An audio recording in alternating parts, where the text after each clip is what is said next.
নমস্কার বন্ধুরা, Bhadreswar study centre চ্যানেলে তোমাদের স্বাগতম। রেলে নিয়োগ 2024 অবশেষে নতুন বিজ্ঞপ্তি প্রকাশিত হয়েছে। যে পদে নিয়োগ করা হচ্ছে সেটি টিকিট বুকিং ক্লার্ক পদে নিয়োগ করা হচ্ছে, যেখানে যোগ্যতা শুধুমাত্র মাধ্যমিক পাস যোগ্যতা থাকলেই আবেদন করতে পারবে এবং বয়স যদি তোমার 18 থেকে 45 বছরের মধ্যে হয় তাহলে অবশ্যই তোমরা এই পদের জন্য আবেদন করতে পারবে। এখানে তোমাদের ইস্টার্ন রেলের তরফ থেকে নিয়োগ করা হচ্ছে। এখানে আবেদনের লাস্ট ডেট 12 ফেব্রুয়ারি 2024। তবে যারা রেজিস্টার্ড পোস্টের মাধ্যমে আবেদন করবে তাদের ক্ষেত্রে লাস্ট ডেট 13 ফেব্রুয়ারি 2024। তো কমপ্লিট ইনফরমেশন এই ভিডিওর মাধ্যমে তোমরা জানতে পারবে। তার জন্য ভিডিওটাকে কমপ্লিট দেখো, তাহলে তোমরা প্রপার ইনফরমেশন তোমরা পাবে। তো মূল ভিডিওতে যাওয়ার আগে প্লিজ একটাই রিকোয়েস্ট, চ্যানেলটাকে অতি অবশ্যই সাবস্ক্রাইব করে বেল আইকন অল করে নাও এবং ভিডিওটাতে এখনই একটা লাইক করে দাও। তো চলো মূল ভিডিওতে চলে যাচ্ছি। তো বন্ধুরা, আমি পিডিএফটা ওপেন করে নিয়েছি। তোমাদের জন্য একটা দারুণ সুখবর, সেটি ইস্টার্ন রেলের তরফ থেকে। এখানে ইস্টার্ন রেলে তোমাদের টিকিট বুকিং ক্লার্ক পদে তোমাদের নিয়োগ করা হচ্ছে, বা হল টিকিট যে কন্ট্রাক্টর যেটি আছে তো সেখানে তোমাদের নিয়োগ করা হচ্ছে। তো দেখো, এখানে তোমাদের যে পোস্টে নিয়োগ করা হচ্ছে সেই পোস্টের ব্যাপারে তোমরা জানলে। তো কিভাবে তোমরা আবেদন করবে, এই পোস্টের জন্য আবেদন করতে গেলে কিভাবে তোমাদের অ্যাপ্লিকেশন ফর্মটা ফিল আপ করবে, সাথে সাথে তোমাদের বিস্তারিত তথ্য আমি এই ভিডিওর মাধ্যমে আমি দেব, ঠিক আছে? তো এখানে তোমরা দেখতে পাচ্ছ যে এই যে অ্যাপ্লিকেশন ফর্মটা আছে, যে form of application for engagement of halt agent at halt station in eastern railway Sealdah division, অর্থাৎ শিয়ালদা ডিভিশনের তরফ থেকে কিন্তু তোমাদের নিয়োগ হচ্ছে। এখানে তোমাদের কি করতে হবে দেখো, এখানে একটি পাসপোর্ট সাইজের ছবি লাগিয়ে দেবে। লাগিয়ে দেওয়ার পরে তোমাদের এখানে একটি অ্যাটেস্টেড করতে হবে, তোমাদের সেলফ অ্যাটেস্টেড, মানে নিজেকেই তোমার সই করতে হবে। তো এখানে তোমার নিজের নামটাকে ক্যাপিটালে লিখবে, ফাদার নেম লিখবে, তারপরে এজের ব্যাপারটা তোমাদের ক্লিয়ার করে দিই। এখানে এজ হচ্ছে 18 বছর হচ্ছে সর্বনিম্ন এজ, এবং সর্বোচ্চ এজ হচ্ছে 45 বছর। এখানে তোমাদের ডেট অফ বার্থ, তোমাদের পুরো ডেট অফ বার্থটা কিন্তু অবলিক দিয়ে দিয়ে যেরকম লেখে সেরকম কিন্তু লিখবে। এখানে এডুকেশন কোয়ালিফিকেশান শুধুমাত্র তোমরা যদি মাধ্যমিক পাশ করে থাকো তাহলেই কিন্তু তোমরা আবেদন করতে পারবে। এক্সট্রা কোনো কোয়ালিফিকেশান বা এক্সট্রা কোনো যোগ্যতার কোনো প্রয়োজন নেই। যদি তোমার হায়ার কোয়ালিফিকেশান থাকে তাহলেও কিন্তু তুমি আবেদন করতে পারবে, ঠিক আছে? আচ্ছা, পার্মানেন্ট অ্যাড্রেসের ব্যাপারটা বলে দিই। আপ টু পিনকোড পর্যন্ত সব কিছু ডিটেলস এখানে দেবে। পার্মানেন্ট অ্যাড্রেসটা যেটা বলবো রেসিডেন্ট অ্যাড্রেস, সেটি কিন্তু সম্পূর্ণ বিস্তারিত দিতে হবে, কারণ এটি কিন্তু প্রয়োজন আছে। এবং যা লিখবে বা যেটি কিন্তু লিখবে সেগুলো কিন্তু সঠিকভাবে লিখবে, কোনো বানান ভুলও কিন্তু করবে না। যা তোমার সার্টিফিকেটে আছে সেটিই কিন্তু লিখবে, ওকে? তারপরে দেখো টেলিফোন নাম্বার, এখানে মোবাইল নাম্বারটা এখানে দিয়ে দেবে। এখানে বলছে weather certificate of registered medical practitioner, অর্থাৎ তোমাদের ডাক্তারের কাছ থেকে তুমি যে মেডিকেলিভাবে ফিট আছো তার জন্য কিন্তু একটি সার্টিফিকেট তোমাদের কিন্তু মেডিকেল সার্টিফিকেট নিয়ে নিতে হবে। এই মেডিকেল সার্টিফিকেটটা কিন্তু তোমাদের দিতেই হবে, তার জন্য এখানে লিখতে হবে ইয়েস বলে লিখে দেবে, ওকে? তো এখানে এই মেডিকেল সার্টিফিকেটটা তোমাদের কিসের জন্য প্রয়োজন হচ্ছে, যে যদি তোমার কোনো রকম কমিউনিকেবল ডিজিজ মানে মারণ রোগ যদি শরীরের মধ্যে থাকে তাহলে সেই ব্যাপারের জন্য আগে অ্যাডভান্স কিন্তু তোমাদের কাছ থেকে একটি সার্টিফিকেট নিয়ে নিচ্ছে, ঠিক আছে? আচ্ছা, পরবর্তী যেটি বলছে সেটি হচ্ছে whether the applicant is having contract for any other হল স্টেশন, তুমি কি অন্য কোনো হল স্টেশনের সাথে চুক্তিবদ্ধ আছো? যদি চুক্তিবদ্ধ থাকো মানে তুমি অলরেডি একটা হল স্টেশনে কাজ করছো, ঠিক আছে, টিকিট সেলিংয়ের কাজ করছো, আবার হয়তো তুমি এখানে আবেদন করছো, তো এটা কি তুমি করছো? যদি করে থাকো তাহলে ইয়েস দেবে। যদি না করে থাকো, তুমি যদি একদম না আমি অন্য কোনো হল স্টেশনে আগে কোনো কাজের অভিজ্ঞতাও নেই বা আমি কাজ করছিও না, তাহলে এখানে নো বলে সিম্পলি লিখে দেবে, ঠিক আছে? আচ্ছা, পরবর্তী জায়গায় চলে যাচ্ছি। পরবর্তী জায়গায় দেখো, এখানে তোমাকে সই করতে হবে। এখানে তোমার ডেটটা দেখো, ডেটের ব্যাপারটা আমি বলবো, যেই ডেটে তোমরা গিয়ে ফর্মটা জমা দেবে সেই ডেটটাই কিন্তু এখানে লিখবে।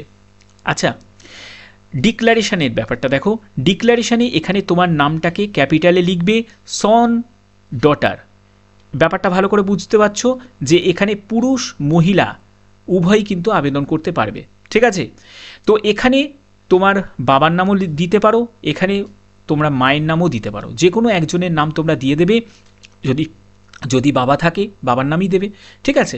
তো এরপরে কি করবে, এখানে তোমার সই করে দেবে। তো ফর্ম ফিল আপটা আমার কমপ্লিট হয়ে গেল। ঠিক আছে। তারপরে তোমাদের দ্বিতীয় যেটি বলছে সেটি প্লেস অফ সাবমিশন অ্যাপ্লিকেশন। তো এই অ্যাপ্লিকেশন ফর্মটা কোথায় জমা দেবে? এটি দেবে হচ্ছে সিনিয়র ডিভিশনাল যে কমার্শিয়াল ম্যানেজার অফিস আছে, ইস্টার্ন রেলে, Sealdah DRM building, room number 44, Kaiser street, Kolkata 7,14,000। এই ঠিকানায় গিয়ে কিন্তু তোমাদের জমা দিতে হবে। তো এখানে জমা দেওয়ার তারিখ দেখো 22/1/2024, অর্থাৎ জানুয়ারি মাসের 22 তারিখ থেকে কিন্তু তোমাদের ড্রপ বক্সে জমা করতে হবে। এই ঠিকানায় গিয়ে জমা করতে হবে, কোনো পোস্ট অফিসের মাধ্যমে কিন্তু অ্যালাউ করবে না। ঠিক আছে, ওখানে গিয়েই কিন্তু জমা দিতে হবে। এবং তোমাদের লাস্ট ডেট সেটি হচ্ছে 12ই ফেব্রুয়ারি 2024। ক্লিয়ার? এখানে আরেকটি জিনিস কিন্তু তোমরা মাথায় রাখবে, সেটি হচ্ছে 11টা থেকে 4টের মধ্যে কিন্তু তোমরা যাবে, শুধুমাত্র ওয়ার্কিং ডেজ, কোনো ছুটির দিন দেখে কিন্তু যাবে না, কারণ এটি কিন্তু রেলের খুবই গুরুত্বপূর্ণ একটি অফিস। তো এখানে কিন্তু মানে এই সব ব্যাপারে যে কাজগুলো, এগুলোর ব্যাপারে কিন্তু এরা কোনো রকমভাবে তোমাদের সাথে কোঅপারেট কিন্তু করবে না। যদি অন্য কোনো ব্যস্ত সময় যদি যাও, মানে ধরো 4টের পরে গেলে, 5টার সময় গেলে, বা তুমি অন্য কোনো সময় গেলে, তাহলে কিন্তু খুব অসুবিধা হয়ে যাবে। চেষ্টা করবে যে সময় দেয়া আছে সেই সময়ের মধ্যে কিন্তু যাওয়ার। ঠিক আছে, আচ্ছা এরপরে কি বলছে দেখো, date of opening application box. এই যে অ্যাপ্লিকেশন তুমি যে জমা করলে ড্রপ বক্সে, সেই ড্রপ বক্সটা ওপেন করবে 13ই ফেব্রুয়ারি 2024। ঠিক আছে, 2:30-এ তোমাদের এটি ওপেন করবে। তো এখানে তোমাদের নোটিশ বোর্ডের মাধ্যমেও জানিয়ে দেবে। নোটিশ বোর্ড মানে যে ডিআরএম অফিস আছে, সেই ডিআরএম অফিসের নোটিশ বোর্ডেও তোমাদের জানিয়ে দেওয়া হবে, নামের তালিকা হোক বা টার্ম কন্ডিশন বা যেসব ডিটেলসগুলো জানিয়ে দেবে। অথবা তোমরা কিন্তু এখানেও সার্চ করতে পারো ইস্টার্ন রেলওয়ে, যে indianrailways.government.in, এখানেও কিন্তু অফিসিয়াল সাইট, এই অফিসিয়াল সাইটেও কিন্তু তোমরা জানতে পারবে, তোমাদের যদি খুঁটিনাটি কোনো তথ্য যদি জানার থাকে। ঠিক আছে,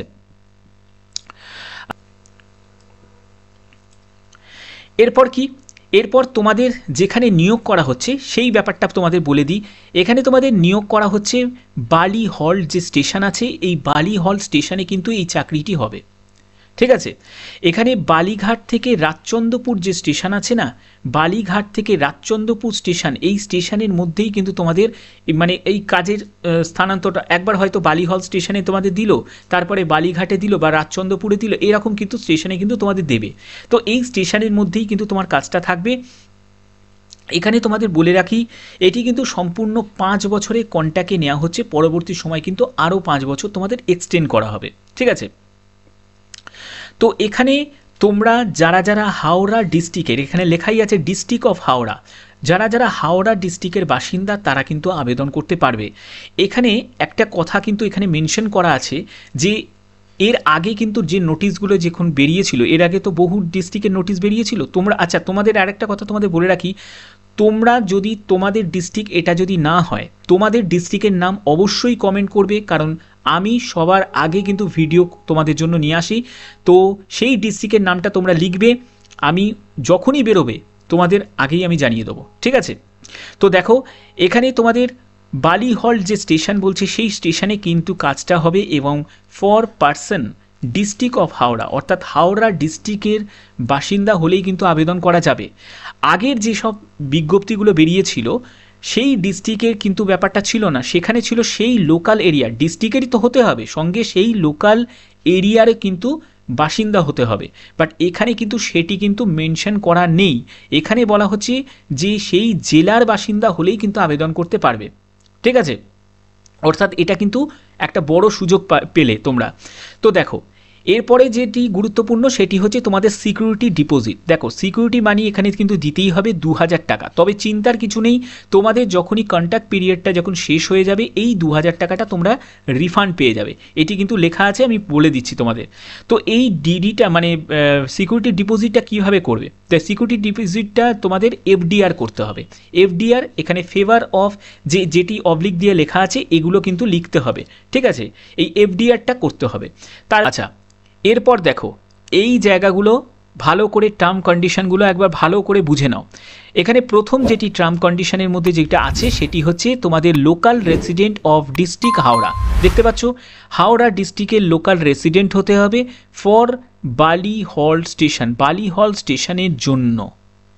ঠিক আছে, তো এবার তোমাদের পরবর্তী যেটি বলছে, দেখো এই ব্যাপারে তোমাদের যদি কোনো কনফিউশন থাকে যে স্যার বালিহট লোকালে এতগুলো জায়গায় যখন বিজ্ঞপ্তি বেরিয়েছিল সেখানে তো সেই স্টেশনের লোকাল বাসিন্দা হতে বলছিল, তো বাসিন্দা থাকলেই তাহলেই আবেদন করা যেত। তো এই ক্ষেত্রে কি কোনো রকম, দেখো তোমার যদি কোনো রকম কোনো কোয়ারি থাকে অবশ্যই তোমরা কি করবে, তোমরা ডিআরএম অফিসে চলে যেতে পারো, ঠিক আছে। একটা দিন সময় করে নিশ্চয়ই যাওয়া যেতে পারে, যেহেতু 22 তারিখ থেকে আবেদন শুরু হবে, তো অনেকটা সময়।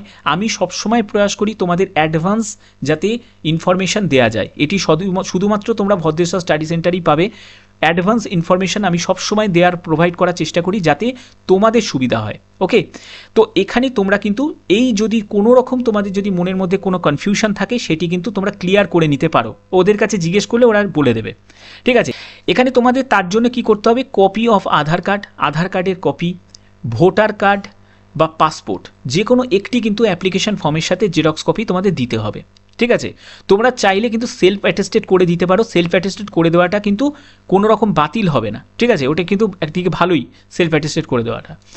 2 নম্বর যেটি বলছে, দেখো এখানে মিনিমাম এজ হচ্ছে 18 বছর, ম্যাক্সিমাম এজ কিন্তু বলা নেই, তবে এর আগেও কিন্তু শিয়ালদা ডিভিশনের তরফ থেকে একটা বেরিয়েছিল, অনেক আগে বেরিয়েছিল, তো অন্য স্টেশনে, তো এক্স্যাক্টলি আমার নামটা মনে নেই স্টেশনের নামটা, তবে সেখানে ছিল 18 থেকে 45 বছর, তো সেই অনুযায়ী আমি তোমাদের বলছি 18 থেকে 45 বছর, ঠিক আছে। এর জন্য তোমাদের এজ প্রুফ ডকুমেন্টস কিন্তু দিতে হবে, যেখানে মাধ্যমিকের অ্যাডমিট কার্ড তোমাদের দিতে হবে, তো এগুলো কিন্তু মাথায় রাখো, এই সবগুলো ডকুমেন্টস কিন্তু তোমাদের অ্যাটাচ করতে হবে। 3 নম্বর দেখো তোমাদের মাধ্যমিক পাস যোগ্যতা, তবে যারা হায়ার কোয়ালিফিকেশান তারা কি আবেদন করতে পারবে না, নিশ্চয়ই পারবে, তুমি চাইলে হায়ার কোয়ালিফিকেশান দিতে পারো, তবে সেটাতে কোনো এফেক্ট কিন্তু এখানে হবে না, এখানে চেয়েছে মিনিমাম মাধ্যমিক পাসই চেয়েছে, ঠিক আছে। তো এখানে দেখো working knowledge in simple English, তোমাদের সিম্পল ইংলিশে মানে কাজ চালানোর মতো জ্ঞান থাকতে হবে, যেখানে কি করতে হবে দেখো, রিড নেমস অফ স্টেশন, স্টেশনের নাম পড়া, এটা তো সবাই পারবে, তারপরে ভ্যালু অফ টিকিট, টিকিটের অ্যামাউন্টগুলো পড়তে পারা, তো এগুলোর জন্য সিম্পল ইংলিশ তোমাদের জানতে হবে। তার জন্য তোমাদের কি এডুকেশন কোয়ালিফিকেশানের জন্য কপি অফ এডুকেশন কোয়ালিফিকেশানের যে সার্টিফিকেট আছে সেই সার্টিফিকেটটা কিন্তু অ্যাপ্লিকেশন ফর্মের সাথে অ্যাটাচ করতে হবে, ঠিক আছে। আচ্ছা 4 নম্বর বলছে দেখো মেডিকেল সার্টিফিকেট, এটি কিন্তু তোমরা ডাক্তারের কাছ থেকে গিয়ে কিন্তু মেডিকেল সার্টিফিকেটটা নিয়ে নেবে, কোনো কিন্তু ভজঘট ব্যাপার নেই, জাস্ট ডাক্তারের কাছে বলবে যে ডাক্তারবাবু যে আমার একটা মেডিকেল সার্টিফিকেট বানিয়ে দিন, টাকা নেবে, মেডিকেল সার্টিফিকেট তোমাকে দিয়ে দেবে, ঠিক আছে। আচ্ছা এবার দেখো 5 নম্বরে বলছি, এখানে কিন্তু কোনো ডকুমেন্টস যদি তুমি না দাও তাহলে কিন্তু তোমার মানে তোমার কিন্তু পুরো অ্যাপ্লিকেশন ফর্ম, মানে তুমি অ্যাপ্লিকেশন ফর্ম পাঠিয়েছো কিন্তু ডকুমেন্টসগুলো দাওনি, এর জন্য বলি সবসময় ভিডিওগুলো যখন আমি বানাই ভিডিওটা কিন্তু বড় হতে পারে, বাট আমি কমপ্লিটভাবে কিন্তু বুঝিয়ে দেওয়ার চেষ্টা করি, তো সেক্ষেত্রে তোমাদের প্রতিটি ডকুমেন্টস কিন্তু সঙ্গে অ্যাটাচ করতে হবে। এবং দেখো all the documents in original, সেগুলো কিন্তু তোমাদের যখন সিলেকশন কমিটি থেকে যখন ডাকা হবে, হোয়েন কল ফর, তখন কিন্তু তোমাকে এই সব ডকুমেন্টসগুলো কিন্তু সাবমিট করতে হবে, মানে এই সব ডকুমেন্টসগুলো তাদের কাছে কিন্তু দেখাতে হবে যে অরিজিনাল ডকুমেন্ট, মানে যেগুলো জেরক্স দিয়েছো অ্যাপ্লিকেশন ফর্মের সাথে সেগুলোর অরিজিনালিটিগুলো চেক করা হবে, ঠিক আছে। তারপরে আর কি বলছে দেখি, এখানে দেখো 8 নম্বরে বলছে the selected candidate will have to remit prescribed amount of security deposit, তুমি যে সিকিউরিটি ডিপোজিট মানে 2000 টাকাটা যে ডিপোজিট করলে, তো এই টাকাটা তোমরা রিফান্ড পেয়ে যাবে, দেখো রিফান্ডেবল, ঠিক আছে, উইদাউট ইন্টারেস্ট, কোনো সুদ পাবে না, তবে এই 2000 টাকাটা কিন্তু রিফান্ড পেয়ে যাবে এক্সপায়ারি অফ কন্ট্যাক্ট, অর্থাৎ 5 বছরের যখন তোমার কন্ট্যাক্টটা যখন শেষ হয়ে যাবে, তো এরপরে কিন্তু তোমরা রিটার্নটা পেয়ে যাবে, এই 2000 টাকাটা তোমাদের রিটার্ন করে দেওয়া হবে।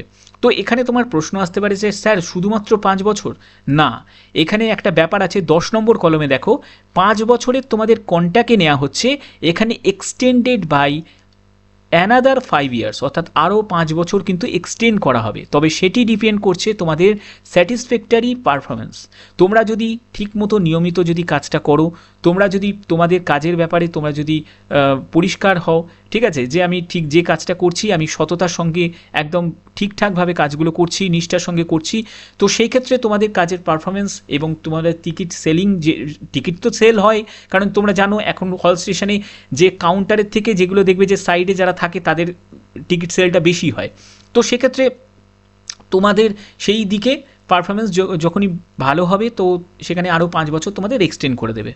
তো এরপরে তোমাদের যেটি 11 নম্বরে বলছে সেটা হচ্ছে তোমাদের গিয়ে যে ঠিকানায় জমা দিতে হবে তার আগে তোমাদের আরেকটি কথা তোমাদের বলে রাখি যে সিল কভার, এখানে সিল কভার মানে হচ্ছে যে অ্যাপ্লিকেশন ফর্মটা, অ্যাপ্লিকেশন ফর্মের যে ওপরে যে খামটা তুমি যে খামের ভেতর তুমি ঢোকাচ্ছ সেই খামটার ওপর কিন্তু তোমাদের এই কথাটা লিখতে হবে, ডবল ইনভাইটেড কমার মধ্যে যেটি লেখা আছে application for halt contractor at বালি হল্ট স্টেশন। তো এই কথাটা কিন্তু একদম ওপরের দিকে লিখবে, ঠিক আছে। তারপরে তুমি যে ঠিকানায় পাঠাচ্ছ সেই ঠিকানার নামটা কিন্তু এখানে দেবে, তারপরে তোমার নিজের ঠিকানাটাও কিন্তু ফ্রম বলে তোমার নিজের ঠিকানা এবং টু বলে যে ডিভিশনাল রেলওয়ে যে এই এতটা পর্যন্ত লেখা আছে এই পুরো কথাটা লিখতে হবে। লেখার পরে এখানে কিন্তু একটা কন্ডিশন দেওয়া আছে যে এটি সেন্ড বাই রেজিস্টার্ড পোস্ট, অর্থাৎ বুঝতে পারছো যে এখন কিন্তু নতুনভাবে এরা বলছে যে send by registered post so as the reach the above mention the office within 13/2/2024, যদি any application does not reach to due to any. আচ্ছা, এখানে কিন্তু আরেকটি কথা তোমাদের সংশোধন করে দিই, সেটি হচ্ছে যে রেজিস্টার্ড পোস্টে কিন্তু আবেদন পাঠানো যাবে, অর্থাৎ গিয়েই যে আবেদন মানে ড্রপ বক্সে জমা দিতে হবে এরকম কোনো ব্যাপার নেই। যারা চাইছো যে ড্রপ বক্সে জমা দেবো এবং সঙ্গে আমরা আরও কিছু ইনফরমেশান তাদের কাছ থেকে নেব, তো তারা কিন্তু গিয়ে জমা দিয়ে আসতে পারো, অসুবিধা কিছু নেই। আর যারা মনে করছো যে না আমাদের অনেক দূরে বাড়ি হয়ে যাচ্ছে, মানে হাওড়া, দেখো হাওড়া ডিস্ট্রিক্ট মানেই তো ছোটোখাটো জায়গা না, অনেক ডিস্ট্রিক্টের অনেকটা জায়গা নিয়ে, তো সেক্ষেত্রে তারা যাদের দূরে হয়ে যাবে তারা কিন্তু রেজিস্টার্ড পোস্টের মাধ্যমেও জমা দিতে পারো। তো সেক্ষেত্রে কিন্তু এখানে ডেট মেনশন করা আছে 13 ফেব্রুয়ারি 2024, এর মধ্যে কিন্তু তোমাদের পৌঁছতে হবে, ঠিক আছে। তো এখানে তোমাদের মোটামুটি কমপ্লিটভাবে আমি এগুলো সব তোমাদের বললাম, আর কি কি ইম্পর্টেন্ট আছে আমি সেগুলোও বলি। তো এখানে দেখো 14 নম্বরে বলছে যে তোমাদের কমিশন বেসিসে কিন্তু তোমাদের বেতনটা থাকবে, অর্থাৎ যেরকম টিকিট সেল হবে, অর্থাৎ 1 টাকা থেকে 15,000 টাকার ওপর 15%, 15,000 1 টাকা থেকে 50,000 12%, 9%, 6%, 3%, এই অনুযায়ী কিন্তু তোমাদের একটা মাসিক বেতন কিন্তু হবে, ঠিক আছে। তো যারা যারা এখানে আবেদন করতে চাও আমি বলবো, দেখো সত্যি কথা বলতে গেলে যখন একটা পার্মানেন্ট কোনো চাকরি যখন পাবে তখন তো পাবে, কিন্তু এই সব চাকরিগুলোকেও একেবারে হেলায় ফেলায় করার কোনো মানে নয়। তোমরা যদি করতে চাও অবশ্যই কিন্তু এখানে আবেদন করতে পারো। তো তোমাদের যদি কোনো কোয়ারি থাকে অবশ্যই তোমরা ভিজিট করতে পারবে erianrailways.government.in, এর লিঙ্ক আমি ডেসক্রিপশানে দিয়ে দেবো, এবং যে এই যে ফর্মটা দেখতে পাচ্ছ এই ফর্মটাও কিন্তু আমি ডেসক্রিপশানে দিয়ে দেবো, তোমরা সেখান থেকেও কিন্তু চেক আউট করে নিতে পারো। তো আশা করি আমার ভিডিওটার মাধ্যমে তোমরা কমপ্লিট ইনফরমেশান পেয়েছো। আমি সবসময় একদম সুন্দরভাবে বুঝিয়ে দেওয়ার চেষ্টা করি যাতে তোমাদের মনের মধ্যে কোনো সংশয় না থাকে, ঠিক আছে। তো আশা করি তোমাদের ভিডিওটা ভালো লেগেছে। যদি ভিডিওটা ভালো লেগে থাকে অতি অবশ্যই ভিডিওটাতে লাইক করবে, চ্যানেলটাকে সাবস্ক্রাইব করে বেল আইকন অল করে রাখবে। আর হ্যাঁ, তোমাদের ডিস্ট্রিক্টের নামটা কিন্তু কমেন্ট করতে ভুলো না, অতি অবশ্যই তোমাদের ডিস্ট্রিক্টের নামটা কিন্তু কমেন্ট করে দিও। তো আজকের মতো এটুকুই, টাটা।